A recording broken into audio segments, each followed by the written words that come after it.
વિદ્યાર્થી મિત્રો, થોડા પરિવર્તનોમાં આગળ જોઈએ.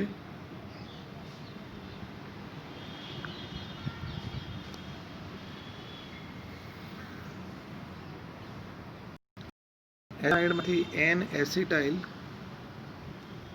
Ethyl amine. તો ફર્સ્ટ ઓફ ઓલ એસિટામાઇડનું રિડક્શન કરીએ. 2 મોલ H2 ઉમેરીએ, 2 ટુકડા કરીશું H2 અને H2, એક H2O સાથે અને એક H2 અહીંયા જોઈન્ટ કરીશું. એટલે પહેલાં તો ઇથાઇલ એમાઇન મળી જશે અને ઇથાઇલ એમાઇનનું એસિટિલેશન એટલે એસિટાઇલ ક્લોરાઇડ સાથે રિએક્શન કરીએ. અહીંયાથી એક H અને Cl દૂર COCH3 ને ઉલટાઈને અહીંયા લગાવીશું તો કંઈક આ પ્રકારની પ્રોડક્ટ મળશે, CH3CH2 NH COCH3. એસિટામાઇડમાંથી મિથેનોલ. તો ફર્સ્ટ ઓફ ઓલ એસિટામાઇડની હોફમેન પ્રક્રિયા એટલે એક ઓછા કાર્બનવાળો એમાઇન મળશે એટલે કે મિથાઇલ એમાઇન મળશે અને બાય પ્રોડક્ટ્સ એ મિથાઇલ એમાઇનની NaNO2 અને HCl એટલે કે HNO2 એટલે કે HONO સાથે રિએક્શન કરીએ તો મિથાઇલ અને OH એટલે મિથેનોલ, N અને N એટલે N2, H2 અને O એટલે H2O દૂર થઈ અને આપણને મિથેનોલ તો મળી જશે. ત્યારબાદ નેક્સ્ટ ઇથેનેમાઇનમાંથી NN ડાઈ ઇથાઇલ ઇથેનેમાઇન. તો ઇથેનેમાઇનની ઇથાઇલ આયોડાઇડ સાથે પ્રક્રિયા H અને I દૂર થઈ ડાઇથાઇલ એમાઇન મળશે એટલે કે N ઇથાઇલ ઇથેનામાઇન. ફરીથી એની એકવાર ઇથાઇલ એમાઇન સાથે પ્રક્રિયા H અને I દૂર થઈ હવે મળશે ટ્રાય ઇથાઇલ એમાઇન અથવા તો NN ડાઇથાઇલ ઇથેનામાઇન મળશે. ત્યારબાદ નાઇટ્રો ઇથેનમાંથી ઇથેનોલ. તો સિમ્પલ છે, નાઇટ્રો ઇથેનનું અગાઉ દર્શાવ્યા પ્રમાણે રિડક્શન કરો એટલે ઇથેનામાઇન અને ઇથેનામાઇન NaNO2 અને HCl સાથે એટલે કે HNO2 એટલે કે નાઇટ્રિક એસિડ સાથે રિએક્શનથી ઇથેનોલ મેળવી શકાશે. વિદ્યાર્થી મિત્રો, થોડા બીજા પ્રશ્નો પણ તપાસી લઈએ. આપેલા સંયોજનોને 1 ડિગ્રી, 2 ડિગ્રી, 3 ડિગ્રીમાં કન્વર્ટ કરો. તો આ સંયોજન છે એમાં NH2 દેખાય છે એટલે 1 ડિગ્રી છે. અહીંયા પણ એવું દેખાય છે એટલે આ પણ 1 ડિગ્રી છે. અહીંયા N છે એકલો, NCH3 ટ્વાઇસ એટલે આ 3 ડિગ્રી છે. અહીંયા NH છે તો આ 2 ડિગ્રી છે. નેક્સ્ટ ક્વેશ્ચન છે C4H11N આણ્વીય સૂત્ર ધરાવતા જુદા જુદા સમઘટકીય એમાઇન સંયોજનોના બંધારણો દર્શાવવાના છે. તો ફર્સ્ટ ઓફ ઓલ 1 ડિગ્રીમાં જોવા મળશે 3 બ્યુટેન 1 એમાઇન જેનું અણુસૂત્ર C4H11N થશે. ત્યારબાદ 2 મિથાઇલ પ્રોપેન 1 એમાઇન અને 2 મિથાઇલ પ્રોપેન 2 એમાઇન અને હજી એક બ્યુટેન 2 એમાઇન. આ પણ 1 ડિગ્રીમાં સમઘટકો આટલા જોવા મળશે. 2 ડિગ્રીમાં જોવા મળશે CH3NH CH2 CH2 CH3 એટલે N મિથાઇલ પ્રોપેન 1 એમાઇન. ત્યારબાદ N ઇથાઇલ ઇથેન 1 એમાઇન અથવા તો ઇથેનામાઇન. ત્યારબાદ N મિથાઇલ પ્રોપેન 2 એમાઇન. આ 2 ડિગ્રીના જોવા મળશે.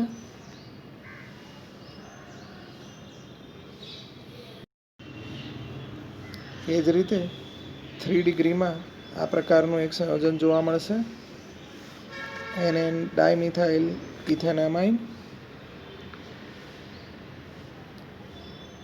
નેક્સ્ટ ક્વેશ્ચન તરફ નજર કરીએ.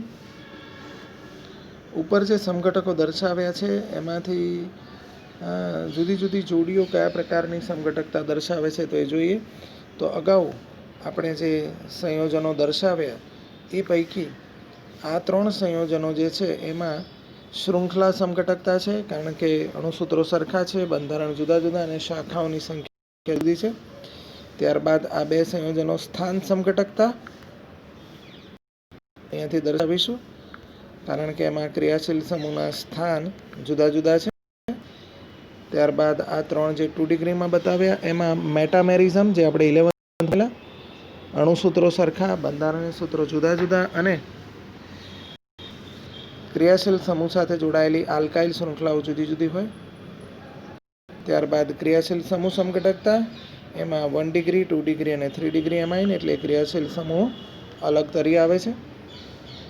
નેક્સ્ટ ક્વેશ્ચન છે, આપેલા IUPAC નામકરણ આપો અને 1 2 3 ડિગ્રી એમાઇનમાં કન્વર્ટ કરો, વર્ગીકૃત કરો. તો આ સંયોજનનું IUPAC નામ આપીએ પ્રોપેન 2 એમાઇન અને NH2 દેખાય એટલે 1 ડિગ્રી કહીશું. ત્યારબાદ આનું નામ પ્રોપેન 1 એમાઇન NH2 એટલે આ પણ 1 ડિગ્રી. આનું નામ આપીશું N મિથાઇલ પ્રોપેન 2 એમાઇન અને NH છે એટલે 2 ડિગ્રી નામ આપીશું.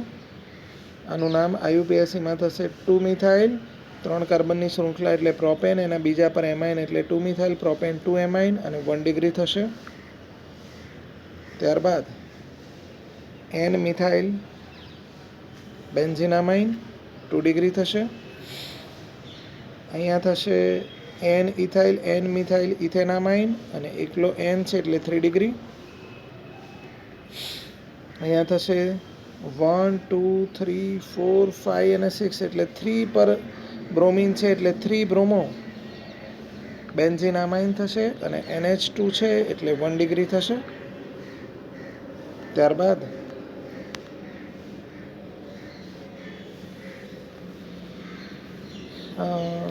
ઇથેનોલિક એમોનિયાની C2H5Cl સાથે રિએક્શન, ઇથાઇલ ક્લોરાઇડ સાથે રિએક્શન કરીએ તો અહીંયાથી Cl અને અહીંયાથી એક H દૂર થઈને ઇથેનામાઇન મળે. ફરીથી C2H5Cl સાથે પ્રક્રિયા Cl દૂર થઈને C2H5 અહીંયા લાગે એટલે ડાય ઇથાઇલ એમાઇન મળશે. ફરીથી એકવાર C2H5Cl સાથે પ્રક્રિયા કરીએ તો ફરીથી એક વખત H અને Cl દૂર થઈ ટ્રાય ઇથાઇલ એમાઇન મળશે. ત્યારબાદ જો ફરીથી ઇથાઇલ ક્લોરાઇડ સાથે પ્રક્રિયા કરીએ તો ચતુર્થક એમોનિયમ ક્લોરાઇડ ક્ષાર આ પ્રકારે મેળવી શકાશે. નેક્સ્ટ જોઈએ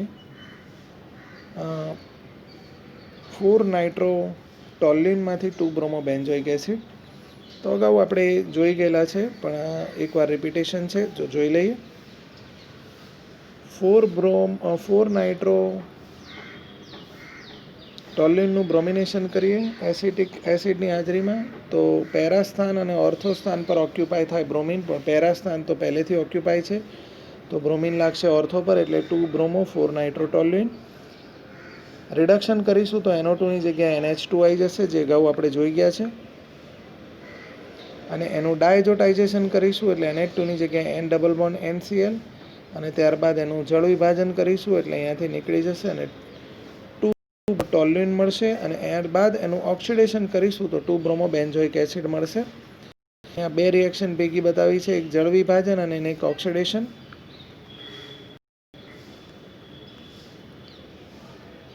એક આ પરિવર્તન પણ છે. 3 મિથાઇલ એનિલિનમાંથી 3 નાઇટ્રો ટોલ્યુઇન.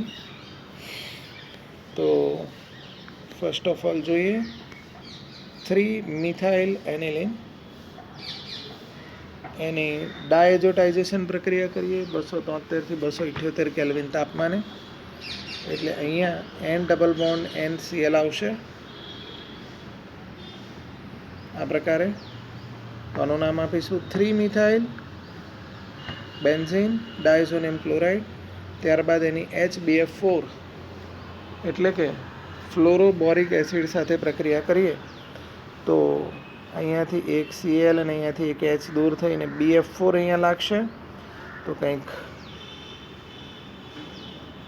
આ પ્રકારની નિપજ મળશે. એકવાર અહીંયા રિપીટ જોઈ લઈએ. અહીંયા CH3 અને અહીંયા લાગશે N double bond N BF4. આને કહીશું 3 બ્રોમો બેન્ઝીન ડાયઝોનિયમ ફ્લોરોબોરેટ અથવા તો ટેટ્રાફ્લોરોબોરેટ. ત્યારબાદ એને NO2 સાથે આને ગરમ કરીશું એટલે અહીંયાથી આટલું અને NO2 લાગી જશે એટલે 3 નાઇટ્રો ટોલ્યુઇન મળી જશે. N અને BF4 NaBF4 દૂર થશે, N અને N એટલે N2 દૂર થશે અને આ પ્રકારે આપણને પ્રોડક્ટ મળશે 3 નાઇટ્રો ટોલ્યુઇન. તો વિદ્યાર્થી મિત્રો, આ બે પરિવર્તનો જે ટેક્સ્ટબુકમાં કોયડા સ્વરૂપે આપ્યા છે એ ઇમ્પોર્ટન્ટ છે, તો એકવાર રિપીટ કરીએ. ઇથાઇલ ક્લોરાઇડની ઇથેનોલિક એમોનિયા સાથે પ્રક્રિયા, એક Cl અને એક H દૂર થઈને NH2 અહીંયા લાગશે તો ઇથેનામાઇન અથવા ઇથેનામાઇન મળશે. એની ફરીથી ઇથાઇલ ક્લોરાઇડ સાથે રિએક્શન, એક H અને એક Cl દૂર થઈને ડાઇથાઇલેમાઇન મળશે. ફરીથી C2H5Cl સાથે રિએક્શન, ફરીથી એક H અને Cl દૂર થઈ NH2 અહીંયા લાગશે, C2H5 અહીંયા લાગશે તો ટ્રાઇથાઇલેમાઇન અથવા તો એને કહીશું NN ડાઇથાઇલ ઇથેનામાઇન. અને જો હજી પણ C2H5Cl સાથે રિએક્શન કરવા જઈશું તો અહીંયા ચતુર્થક એમોનિયમ ક્લોરાઇડ ક્ષાર મળશે. ત્યારબાદ આ એક પરિવર્તન પણ ઇમ્પોર્ટન્ટ, 4 નાઇટ્રોટોલ્યુઇન એમાંથી 2 બ્રોમોબેન્ઝોઇક એસિડ. તો સ્ટાર્ટ કરીએ એનું બ્રોમિનેશન એસિડિક એસિડની હાજરીમાં. ઓર્થો અને પેરા પ્રોડક્ટ મળે, પણ પેરા પ્રોડક્ટ પેરા સ્થાન ઓક્યુપાય છે એટલે બ્રોમિન માત્ર ઓર્થો પર લાગશે. તો 2 બ્રોમો 4 નાઇટ્રોટોલ્યુઇન.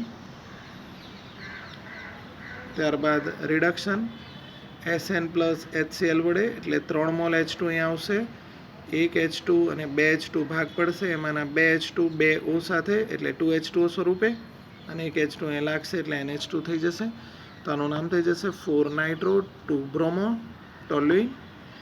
ત્યારબાદ એનું ડાયઝોટાઇઝેશન કરીએ એટલે NH2ની જગ્યાએ N ડબલ બોન્ડ NCl આવશે. એનું નામ આપીશું 3 bromo 4 methyl benzene diazonium chloride. અહીંયાથી નંબર આપીશું 1 2 3 4 5 અને 6, એટલે થશે 3 bromo 4 methyl benzene diazonium chloride. ત્યારબાદ બે રિએક્શન સાથે બતાવી છે અહીંયા, પણ આપણે ઇન્ડિવિજ્યુઅલી જોઈએ. આનું જળ વિભાજન કરીએ HOH વડે,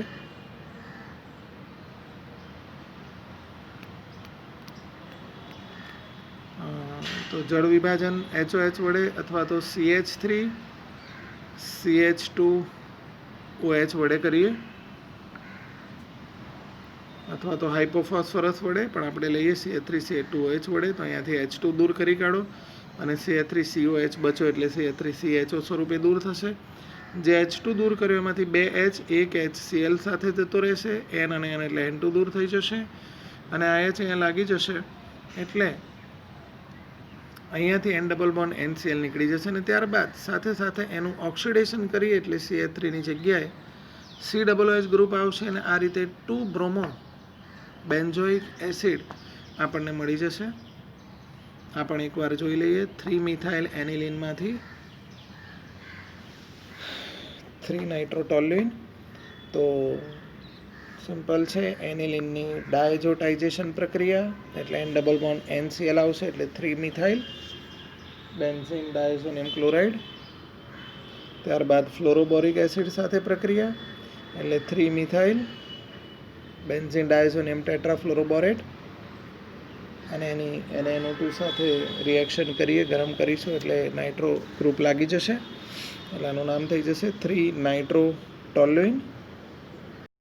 વિદ્યાર્થી મિત્રો, લાસ્ટમાં આપણે જે અગાઉ જોયા હતા એ IUPAC નામો અને સામાન્ય નામકરણ એકવાર રિપીટ ચેક કરી લઈએ. CH3NH2 સામાન્ય નામ મિથાઇલેમાઇન અને IUPAC મિથેનેમાઇન. CH3CH2NH2 સામાન્ય નામ પહેલાં બોલીશું અને ત્યારબાદ IUPAC એટલે ઇથાઇલેમાઇન અને ઇથેનામાઇન. CH3CH2CH2NH2 પ્રોપાઇલેમાઇન અને પ્રોપેન 1 એમાઇન. 2 થી વધારે કાર્બન હોય તો નંબર આપીએ છીએ એટલા માટે. ત્યારબાદ આ સંયોજન આઇસોપ્રોપાઇલ એમાઇન અને પ્રોપેન 2 એમાઇન, ડાયમિથાઇલ એમાઇન અને N methyl methanamine, diethyl amine અને N ethyl ethanamine, dipropyl amine અને N propyl propane 1 amine, ethyl methyl amine, N methyl ethanamine, methyl propyl amine, N methyl propane 1 amine, trimethyl amine, NN dimethyl methanamine, triethyl amine, NN diethyl ethanamine, ethyl dimethylamine, તો NN dimethyl ethanamine. Diethyl methylamine, N ethyl N methyl methanamine, ethanamine. Ethyl methyl પ્રોપાઇલેમાઇન, N ethyl N methyl propane 1 amine. Aniline અને benzene amine અથવા aniline. ત્યારબાદ N methyl aniline, તો N methyl benzene amine. NN dimethyl aniline, તો NN dimethyl બેન્ઝીનામાઇન. તો આ પ્રકારે એના IUPAC અને સામાન્ય નામો પણ યાદ રાખવાના છે વિદ્યાર્થી મિત્રો.